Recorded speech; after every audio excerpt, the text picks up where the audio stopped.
Olá, tudo bem com vocês? Bem-vinda a mais uma aula de ciências. Meu nome é Eliana dos Santos Isidoro, leciono na Escola Pastor Joaquim Rodrigues da Silva, do município de São Vicente. A professora Jaqueline já conversou com vocês sobre hereditariedade e eu darei continuidade a essa parte da genética que é a primeira lei de Mendel. Bora lá?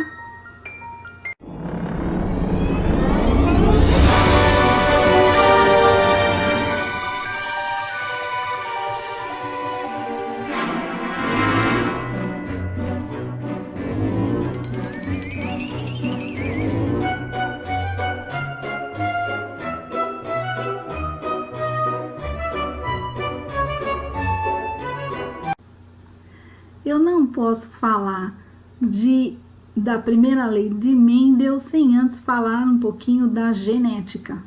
Vamos lá? Bom, genética é a ciência que estuda a transmissão das características hereditárias, ou seja, o que herdamos dos nossos pais, né? Os pais passam as suas características através do gene para nós.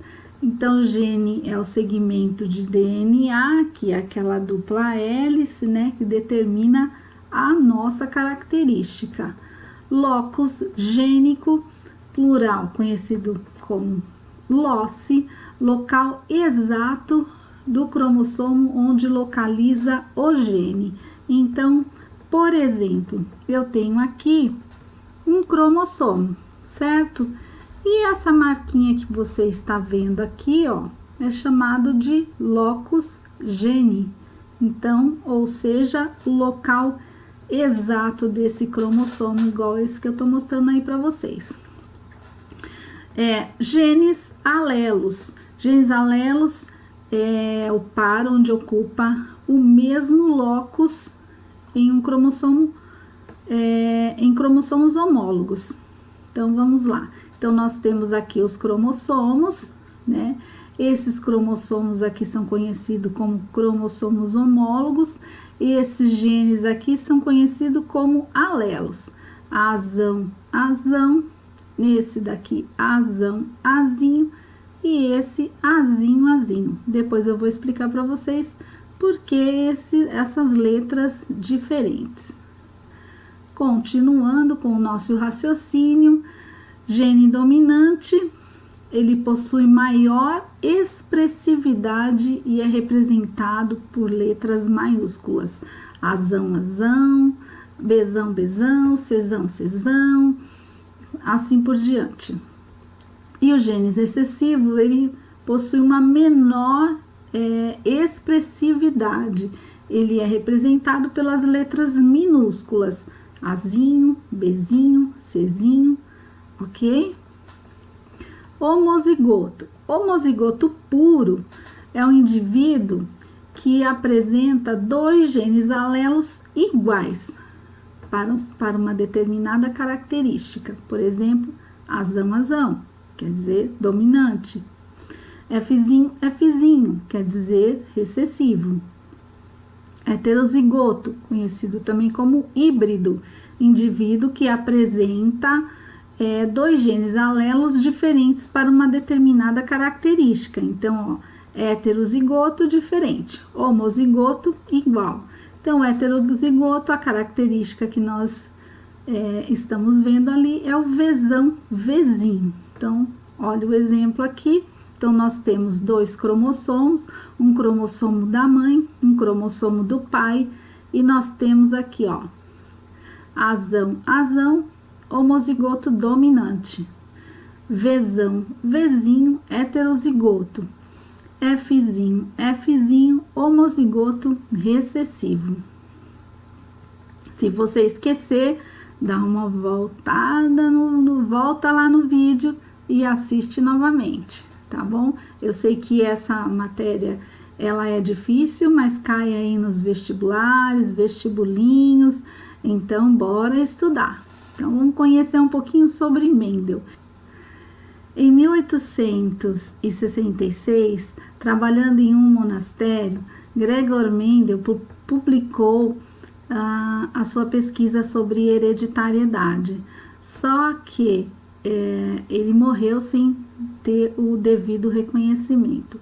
Em 1900, 3 cientistas botânicos, Carl Correns, Hugo Weiss e Eric Seisenegg, esses 3 cientistas, eles estudavam a mesma pesquisa que Gregor Mendel estudou. E eles chegaram às mesmas conclusões, cada um estudando em um lugar no seu país, e eles chegaram à mesma conclusão de Gregor Mendel, só que eles não conheciam o trabalho de Gregor Mendel, né? E quando eles foram publicar os artigos deles, perceberam que já existia um estudo muito grande sobre hereditariedade, e só aí que o trabalho desse grande cientista foi reconhecido. Bom, e qual foi a pesquisa, qual foi o estudo de Mendel? Bom, ele é conhecido como o pai da genética e também com o estudo das ervilhas. Então, quando vocês forem prestar o vestibulinho de vocês aí, falou em ervilha, pode contar que é Mendel, tá bom? Então, ele trabalhou com a ervilha conhecida popularmente como ervilha de cheiro, né? Por que ele trabalhou com essas ervilhas? Porque elas eram de fácil cultivo, né? O tempo de germinação, crescimento, reprodução muito rápido, né? Produzia muitas sementes, a flor, principalmente isso, né? A flor era hermafrodita, ou seja, possui os 2 gametas, masculino e feminino, ficou mais fácil para ele, né? Então, aí tá a representação da flor com os 2 gametas. E com esse estudo ele poderia fazer também a fecundação cruzada, que foi a base da pesquisa dele. Bom, além de todas essas vantagens, a planta também apresentava as características simples. Vamos pensar assim, se Mendel fosse trabalhar, por exemplo, com pessoas, né? O tempo de crescimento, de reprodução, ia demorar muito, ele ia morrer e não ia conseguir concluir o trabalho dele, apesar dele ter morrido antes do reconhecimento, mas ele concluiu o seu trabalho, né? Chegou a publicar. Então, as ervilhas, o que acontece? A ervilheira, né, essa planta, por ela ser de fácil cultivo, então crescimento rápido, principalmente a parte de reprodução, né, e as características, elas tinham características específicas que ajudou muito na pesquisa de Mendel. E quais são essas características? Vamos ver agora. Bom, Mendel, ele nasceu em 1822 na Áustria, e ele começou a pesquisar essa ervilheira porque ele morava, né, e trabalhava no monastério, então ele tinha o tempo todo livre, tranquilo para esses estudos. Desde os 5 anos de idade, 5 anos, ele já gostava de botânica. Olha que coisa linda. Então, o que ele observou nessas ervilhas? Que a forma da vagem podia ser comprida ou inflada. Que a cor da vagem era amarela ou verde. A forma da semente rugosa ou lisa. A cor da semente verde ou amarela. A cor das flores branca ou púrpura. A posição da flor terminal ou axial. O que significa isso? A posiçãozinha lá da flor, a florzinha ela nascendo lá na ponta ou então nascendo pelas laterais. Então, nasce na ponta terminal e nas laterais axial.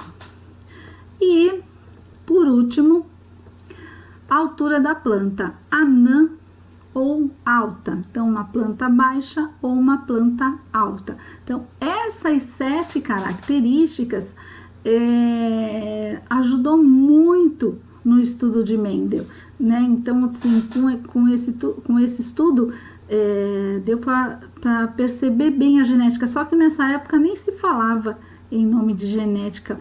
O nome genética só foi surgir lá por volta de 1905.